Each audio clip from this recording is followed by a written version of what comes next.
Kalau dalam ilmu tasawuf itu gini Fuad Walian, manusia sekarang itu tidur, kalau mati baru bangun. Jadi cara ilmu tasawuf itu anna sunyamun wa idza matu intafau. Mungkin ada yang hafal tapi ra paham. Jadi rata terang. Anna sunyamun wa idza matu intafau. Manusa kabeh sak donya iku turu. Nek mati lagi mergo kena wis mati iku lagi roh. Jebule sing hak tenan iku sujud ning pangeran. Sing hak tenan iku subhanallah walhamdulillah. Sing hak tenan iku muni Allahu akbar. Kae zaman ning donya dintekno kowe ngomong, "Nu Amerika super power." Kenal presiden penting, kenal menteri penting, kenal kiai gede penting. Kuwi mbok entekno. Barang-barang sing cara akhirat gak mendesak mbok entek. Wong nek ramangan mati, nek ora duwe gaji sumpah. Nah, pensiun sumpah. Hal-hal nanti setelah di akhirat kamu hanya tahu satu kalimatul haq, yaitu kenangan terbaik kamu di dunia itu sujud. Jika kamu getun ketika hidup tidak pernah sujud. Makanya kata Rasulullah nanti kamu tahu ketika di akhirat hatta takuna sajdatul wahidatu khairan minad dunya wa ma fiha. Sehingga kamu nanti tahu bahwa sujud satu kali itu lebih baik ketimbang dunia dan sisi.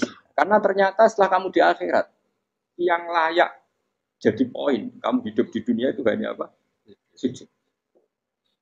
Nah, kan yang dunia kan WA penting, HP terbaru penting, babonan penting, mitra penting, ngomong terus berjuta-juta kalimat. Hanya karena kamu hidup. Kalau saya mati, kau ngerti, kau kabeh dak. Maka ilmu kamu itu setelah mati, lagi ilmu terlambat. Napas ilmu mau terlambat itu Allah duka. Kalla apa alhaqumut takahatu hatta zurtumul kalla saufa ta'lamun summa kalla. Sekala Allah ta'alamu na ilmal yakin la tarawun najahim. Pas kue ilmu wis bener. Gusti ternyata penting sujud teng jenengan. Ternyata penting jenengan Allah. Pas roh pas wayang bener rokok. Kau wis kecewa. Ya saya kita wayang bener rokok. Roh wis terlambat. Mana tak waris saiki bener roh pas wayang bener rokok. Kau nak roh terlambat pas roh wayang bener. Sehingga ketika Allah melehno wong kafir, melehno itu mencibir orang kafir. Kata Allah begini. Ini mungkin yang hafal Quran bisa dicek lagi. Fakashafna angka hito akafa basarukal yauma hadid. Jadi kata Allah ngomentari orang kafir ketika di akhirat, laqad kunta fi ghaflatin min hadza. Kamu lupa kan kalau ada akhirat seperti ini kata Allah. Fakashafna angka hito aka. Sekarang kamu saya kasaf, saya buka semua fakta. Fa basarukal yauma hadid. Sekarang pandangan kamu tajam. Dulu di dunia bilang misalnya seks penting, dugem penting, narkoba penting, maksiat penting. Kalau enggak gitu saya pusing. Nanti di akhirat semua ini jadi problem. Artinya apa? Gara-gara di dunia melihat gemerlapnya dunia, dia menjadi tidak tahu pentingnya Allah, tidak tahu pentingnya akhirat. Maka dengan hidup malah menjadi tidak.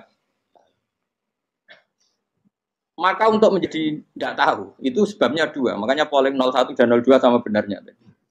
Gara-gara tahu yang menjadi tidak tahu, gara-gara tidak tahu yang menjadi tidak tahu. Tadi misalnya kamu fokus ya, misalnya Rukin jelalatan untuk cawe itu, fokus untuk cawe itu, kalau waktu ngarepe kejengkang, kesandung, berarti gara-gara melihat menjadi tidak tahu. Ya kira-kira seperti itu, gara-gara fokus delok dunya nganti raro hahae Allah Subhanahu wa taala. Di sini Allah sering pesan fala tasurrannakumul hayatud dunya wala yaghurrannakum billahil. Kamu jangan tertipu dengan kehidupan ini. Makanya saya itu orang yang paling fanatik sujud. Itu kalau suwun jenengan sing sujud. Wes sujud salat lima waktu lah nikmati. Karena sekali kamu terbiasa mensifati dunia ini penting, nanti kamu akan lupa mensifati akhirat itu penting. Dan itu awal kamu tergelincir dari ansawa isabil, dari jalan yang benar. Makanya tadi pepatahnya orang sufi apa? Anna sunyamun wa idza matu inta. Manusia itu tidur, kalau mati baru. Terus contoh kedua begini. Kenapa Allah begitu murka ketika orang tidak mengerti hak-haknya Allah? Bukan karena Allah anarkis atau keras. Memang secara akal pasti begitu. Saya sampai tak beda ini. Lihat contoh gampang-gampang saja, tak wari logika. Kalau ada orang buta lewat kemudian nabrak tembok, karena apa? Karena buta kan. Buta itu maknanya apa? Tidak tahu. Akibat tidak tahu, nabrak tembok. Ya kan? Karena tidak. Karena tidak tahu, nabrak tembok. Karena tidak tahu, terjatuh di sungai. Karena tidak tahu, terjatuh di jurang. Sekarang juga sama. Orang karena tidak tahu pentingnya agama, tidak tahu pentingnya Allah, kemudian dia fokus ke duniawi. Akhirnya ya nabrak tembok. Natijanya sama enggak? Saya ulang lagi ya, orang buta karena tidak tahu nabrak tembok. Orang fokus untuk perempuan cantik atau melihat apa, kemudian dia tidak tahu depannya juga nabrak. Untuk menjadi nabrak itu syaratnya tidak tahu apa tahu. Bisa dua-duanya. Tidak tahu ya sebabnya nabrak, fokus ke yang lain ya bisa.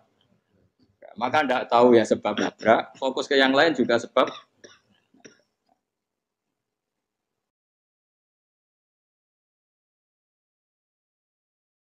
Nah mata kita, hati kita ini sudah dipenuhi hal-hal yang tidak penting. Sehingga kita lupa dari hal yang penting. Kayak tadi kita mau minum kopi saja, fokus sampai meninggalkan anak main sampai jatuh.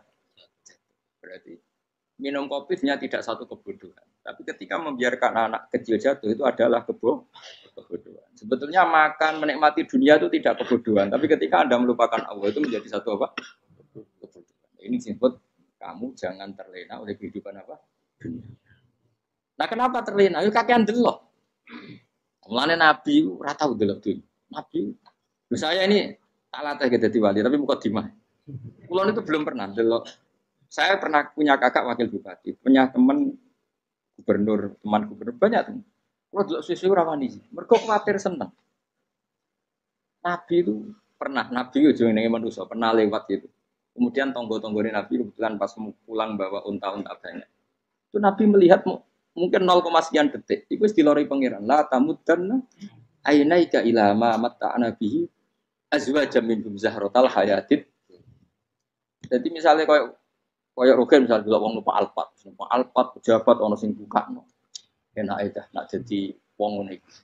Kalimat itu direkam oleh Allah. Bahwa Mustafa pernah ngomong enake jadi wong iku numpak Alphard ono sing buka. Tapi kan tetap kere. Sehingga nanti di akhirat kalimat itu direkam misalnya nanti ternyata yang numpak Alphard misalnya nyuwun sewu misalnya yang numpak Alphard tadi tetap di neraka, kamu ya ikut di neraka. Karena dia menikmati Alphard lali akhirat. Kowe yo ngangen-angen kepengen seperti itu. Maka poinnya sama. Ono pun rokok bareng. Terus ada orang sujud di musola, melarat sujud. Kowe enggak pernah enak itu wong iku. Padahal sujud itu yang menjadi orang masuk surga. Terus kowe ditakoki ning akhirat. Kowe tahu angen-angen dadi wong sujud mboten nate. Tapi dia tahu angen-angen mewah nate. Yes, ngono kira-kira gitu. Lha iku latara undal pas kowe roh ilmu yakin pas wae mlebu. Iki mulane kita ajari dini kiat-kiat supaya kira mlebu. Makanya latih melihat dunia itu juga kesuwen. Misalnya di konco jadi pejabat.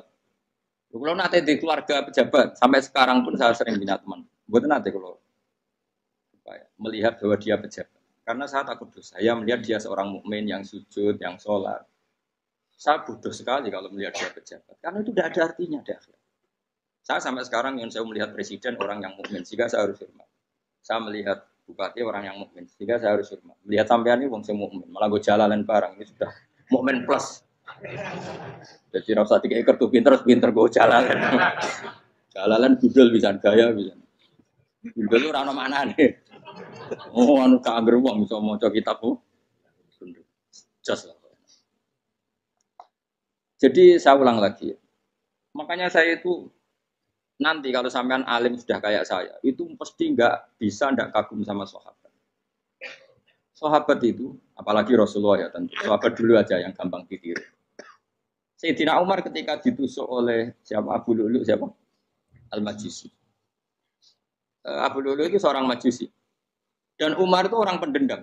Dia orang pendendam. Tapi tentu karena dia orang baik, ya pendendamnya hal-hal yang baik.